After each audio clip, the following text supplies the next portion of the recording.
हकीकत क्या है, सच और झूठ क्या है। ताकतवरों ने अपनी ताकत से और बार बार झूठ बोलने की गर्दान से सच और झूठ की हकीकत का बयानिया ही बदल कर रखा। आमरीयत और लूट मार की कोख से जन्म लेने वाली जमहूरियत की मुख्तलिफ ममालिक में मुख्तलिफ अशकाल है। कहीं ये अवामी जमहूरियत, कहीं सरमायादाराना जमहूरियत और कहीं आमरीयत के पर्दे में लिपटी आमराना जमहूरियत। पाकिस्तान में कौन सी जमहूरियत है?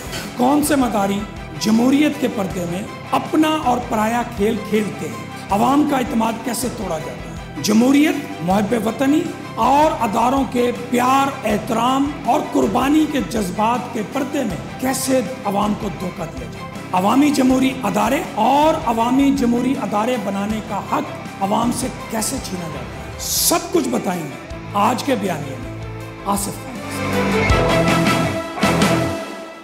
जी दोस्तों, आसिफ खान अपने प्रोग्राम आज का बयानिया के साथ हाजिर खिदमत है।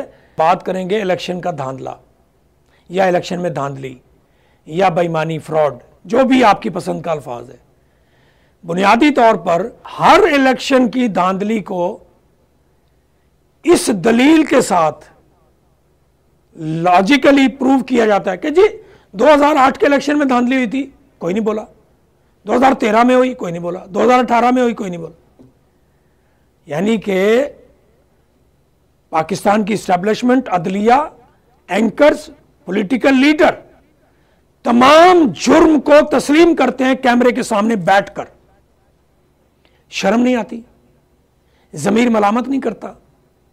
कहीं पर इंसानियत, मुल्क के सिस्टम से खेलना, कहीं पर गैरत बेगैरती, कोई पहलू ऐसा भी इनके सामने आड़े नहीं आता। जब भी बात करते हैं 2024 के इलेक्शन, 2018 में भी हुई थी, 2013 में भी हुई थी।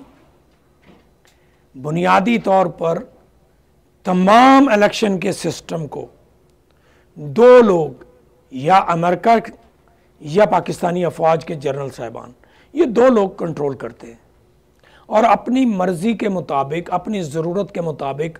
और आजकल तो बातें बड़ी क्लियर हो रही हैं और भी ज़्यादा कि जी इलेक्शन जितवाने, पहले तो मैं समझता था, हम जैसे लोग, सादा लोग समझते थे, जो इल्म की बुनियाद पे और हालात व वाक़यात को ज़ाहरी तौर पे देख कर अपनी असेसमेंट करते थे अपनी दानिश के मुताबिक कि यार अपने आलाकार लोगों को जीतने का ऐलान कर दिया जाता है। लेकिन 2024 के इलेक्शन में, 8 फरवरी के इलेक्शन में जो बहुत सारे पोशीदा पहलू थे वो भी नंगे हो गए, वो भी सामने आ गए। और जो सबसे बड़ा ख़तरनाक पहलू सामने आया है वो ये है कि जनाब अब अपनी पसंद के लोग जितवाए नहीं जाते, उनकी जीत का ऐलान नहीं किया जाता, उनसे पैसे भी पकड़े जाते हैं। बलोचिस्तान के कई लीडर्स टीवी पर आकर बिल्कुल अपने ओथ के हवाले से बात करते हैं कि जी फलां आदमी को इतने पैसे लेकर जीतने का ऐलान किया गया। किसी से 10 करोड़, किसी से 20 करोड़, किसी से 50 करोड़। इसका मतलब यह हुआ कि आपका ताकतवर मालिकों से ताल्लुक हो और जिस ताकतवर मालिक के नुमाइंदे की जिम्मेदारी है आपके हल्के के अंदर, क्योंकि पूरा पाकिस्तान जो है वो मालिकों के जो नीचे 8, 10, 15 लोग तैनात हैं, वो फ़र्ज़ किया 15 लोग तैनात हैं, 220 सीटें हैं, ठीक है जी। तो हर एक कर्नल साहब के अंडर 10, 12, 15 सीटें होंगी। तो वो जो कर्नल साहब है वो जिम्मेदार है, वो फिर तय करता है कि जी ठीक है, आप ये हमारी रिक्वायरमेंट पूरी कर दें तो हम आपकी जीत का ऐलान कर देंगे, या जो भी मैकेनिज्म है इसका, जो मतलब है इसमें। अब बुनियादी तौर पर वो धांधली का जो प्रोसेस है वो अभी तक चल रहा है। अभी आप देखें कि गुजरांवाला से एक सीट जो है वहां पर एक उम्मीदवार पीटीआई का जीता, बगैर किसी उम्मीदवार को इतला दिए चीफ इलेक्शन कमिश्नर ने रीकाउंटिंग का हुक्म दे दिया। जीतने वाले को भी नहीं पता, हारने वाले को भी नहीं पता, और जो बाकी 10-12 हारे हुए उनको भी नहीं पता, किसी ने दरखास्त ही नहीं दी। और اعلان کر دیا گیا کہ جی پی ٹی آئی کے جو جیتنے والے امیدوار ہیں جنہوں نے حلف لے لیا، ووٹ ڈال دیے قومی اسمبلی میں، اسپیکر کا، وزیر اعظم کا، ایوری تھنگ پروسیس مکمل ہو گیا، لیکن وہاں پر ان کی ہار کا اعلان کر دیا گیا۔ اور جو تازہ واردات ہے ابھی 2 دن پہلے حلقہ نمبر 154 لودھرا سے ہوئی ہے، جہاں پر پی ٹی آئی کے رانا فراز نون جیت چکے تھے اور بغیر کسی کی درخواست کے چیف الیکشن کمشنر نے ری کاؤنٹنگ کا حکم دے دیا، اور وہاں پر عبد الرحمان کانجو مسلم لیگ نون کے امیدوار ان کی جیت کا اعلان کر دیا اور رانا فراز نون کی جیت کا نوٹیفیکیشن واپس لے لیا۔ اب آپ سوچیں ذرا، یہ جیت اور ہار کا جو نتیجہ کس طرح تبدیل کیا جا رہا ہے۔ بنیادی طور پر جو کم مارجن سے جیتنے والے لوگ ہیں ان کو ٹارگٹ کیا جا رہا ہے۔ فرض کیا ایک امیدوار 5000 سے جیتا ہے تو اس کے 8000 ووٹوں پہ دوبارہ ٹھپے لگا دیے گئے، دوہری موریں لگا دی گئی، تو 5000 اس کی جیت کا مارجن برابر، اب 3000 اس کے اور ووٹ اور کم ہو گئے، تو جو دوسرا ہارنے والا امیدوار ہے وہ 3000 سے جیت گیا۔ یہ ہے وہ ایک طریقہ کار بے ضمیر، بے غیرت اور ملک دشمن، ملک سے غداری کرنے والے لوگ، عوام کے حقوق پر ڈاکہ مارنے والے لوگ یہی واردات جاری رکھے ہوئے ہیں۔ کیونکہ مجھے بتائیں کہ کون سا بے وقوف آدمی ہوں گے جو 15 ہزار لوگ جو 2 موریں لگا دیں، ووٹ دینے جا رہے ہیں، ان کو بھی پتا ہے کہ ایک کینڈیڈیٹ کے نشان پر مہر لگانی ہے، تو کیسے پاسیبل ہے کہ 10 سے 15,000 18,000 20,000 20 25 ہزار ووٹ ریجیکٹ ہو رہے ہیں؟ کیسے پاسیبل ہے کہ 20 25 10 15 ہزار ووٹر جو ہیں وہ خود جان کے شعوری طور پر ڈبل مورے لگا دیں؟ چلیں یہ تو خیر بات ہو گئی، لیکن اس کے باوجود ڈونلڈ لو نے اعتراف کیا کہ بہت سارے حلقوں میں الیکشن میں دھاندلی ہوئی ہے، بہت سارے امیدواروں کو کاغذات داخل نہیں کرنے دیے، بہت سے کاغذات بلا جواز رد کر دیے گئے، بہت سے لوگوں کے کاغذات چھین لیے گئے۔ اس سارے پروسیس کو تسلیم کیا اور جس کا سدباب ابھی تک کوئی بھی نہیں کر رہا، تو اس کا مطلب یہ ہوا کہ کہیں نہ کہیں عوام کو اب خود اپنے ووٹ کی چوکیداری بھی کرنی ہوگی، ورنہ یہ سلسلہ جو 75 سال سے دھاندلی کا چل رہا ہے یہ آگے بھی چلتا رہے گا، اور میرا خیال ہے اس کو ختم کرنے کے لیے عوام کو آگے آنا پڑے گا۔ اور اس سیگمنٹ میں آصف خان کو اجازت دیں، میں ایک وقفے کے بعد دوبارہ حاضر ہوتا ہوں آصف خان آج کے بیانیہ کے ساتھ۔ You know how important is to manage your income after your retirement? آپ نے سوچا ہے کہ ریٹائرمنٹ کے بعد پیسے کہاں سے آئیں گے اور آپ کے خرچے کیسے پورے ہوں گے؟ My name is Adnan Alvi. I am a registered financial advisor. I can help you to set up a tax-free retirement income plan. Please contact me 416-301-0249. Adnan Alvi بس ایک ہی نام، بہترین انویسٹمنٹس کرنا جن کا کام۔ جی ناظرین، آصف خان اپنے پروگرام کے آخری سیگمنٹ آج کا بیانیہ میں حاضر خدمت ہے، اور آخری سیگمنٹ میں ہم بات کریں گے اکانومی کی معیشت کی ری بلڈنگ۔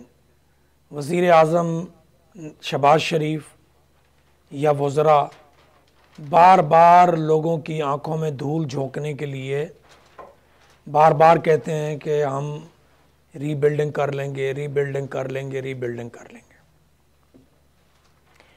ہر حکومت مشکل فیصلے کرنے پڑیں گے، مشکل فیصلے کرنے پڑیں گے، مشکل فیصلے کرنے پڑیں گے۔ یہ گردان پچھلے 75 سال سے عوام کو ذہنی طور پہ پاگل کرنے کے لیے، مینٹل ٹارچر دینے کے لیے بار بار استعمال کی جاتی ہے۔ اب آپ سوچیں ذرا، آپ کی آمدن کا 75% سود، قرضوں کے سود میں جائے گا، اور باقی 25% میں سے 15 سے 18% فوج کے اخراجات میں چلا جائے گا، تو باقی کیا بچا 7-8%، اس سے عوام کی کیا ترقی ہوگی؟ کیسے اکانومی ری بلڈ ہوگی؟ ممکن ہی نہیں ہے۔ لیکن عوام کو ہمیشہ اندھیرے میں رکھ کر اپنے علل تللے جاری رکھتے ہیں۔ 1500 سے لے کر 1800 ارب روپے کی مرعات تنخواہوں کے علاوہ،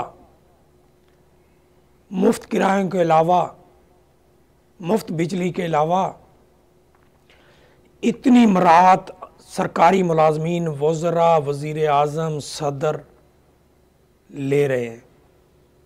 اب آپ مجھے بتا دیں کہ آپ کی آمدن کا 3/4 75% سود میں چلا جائے، کیا امریکہ، IMF، انہوں نے پوری دنیا میں ڈالر کے ذریعے ٹرانزیکشن، ڈالر کے ذریعے تجارت، ڈالر کے ذریعے تمام ادائیگیاں، خرید و فروخت، پوری دنیا کے اندر ہر ملک کو اپنی کرنسی اور زر مبادلہ کے متبادل کے طور پہ سونا یا مختلف اثاثہ جات محفوظ کرنے ہوتے ہیں، لیکن امریکہ دھڑا دھڑ ڈالر چھاپ کر پوری دنیا کی کرنسی کو کمزور کر کے، ڈالر کو طاقتور کر کے اور ڈالر کے ذریعے پوری دنیا کے وسائل اپنے ملک منتقل کرتا ہے، اب اپنے عوام کو خوشحال کرتا ہے، اپنے عوام کی ترقی کرتا ہے،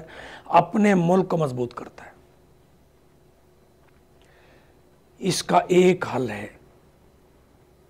یا ڈالر والے کنٹری یا یورو والے کنٹری جو کمزور ملک ہیں ان کی چیزیں اتنی تعداد میں خریدیں جتنی چیزیں ان سے خریدی جا رہی ہیں۔ اب آپ سوچیں ذرا، افریقہ کے ساتھ، کئی ممالک کے ساتھ امریکہ اور دیگر ممالک نے مختلف چیزوں کے حوالے سے ایسے معاہدے کیے، مثلاً کہ جی آپ کے ہاں کافی کا موسم ہے، انوائرمنٹ ہے، آپ کافی پیدا کریں، لیکن آپ گندم نہیں پیدا کریں گے، گندم ہم آپ کو دیں گے۔ اب کافی کی ضرورت یا پیداوار کم ہے، اس کا ریٹ بھی طے کر لیا، لیکن اپنی گندم کا ریٹ طے نہیں کیا۔ اب کیا ہوا کہ کافی جو آ رہی ہے وہاں سے بن کے ادھر، اس کے بدلے میں جو ڈالر جا رہے ہیں افریقی ممالک کو وہ کم ہیں، لیکن جن چیزوں پہ پابندی لگا دی کہ یہ چیزیں افریقی ممالک نہیں پیدا کر سکتے، وہ ان سے لینی پڑیں گی، اس کی مقدار زیادہ ہے۔ ہر اس صورت میں ترقی پذیر ممالک کو زیادہ ڈالر دینے پڑتے ہیں، کم ڈالر ان کو ملتے ہیں جو چیزیں وہ پیدا کرتے ہیں۔ تو یہ ممکن ہی نہیں ہے کہ کسی ملک کے اندر اکانومی کو ری بیلڈ کیا جا سکے۔ آپ سوچیں ذرا، مصر کا کیا حال ہے؟ مصر کے پاس تیل ہے۔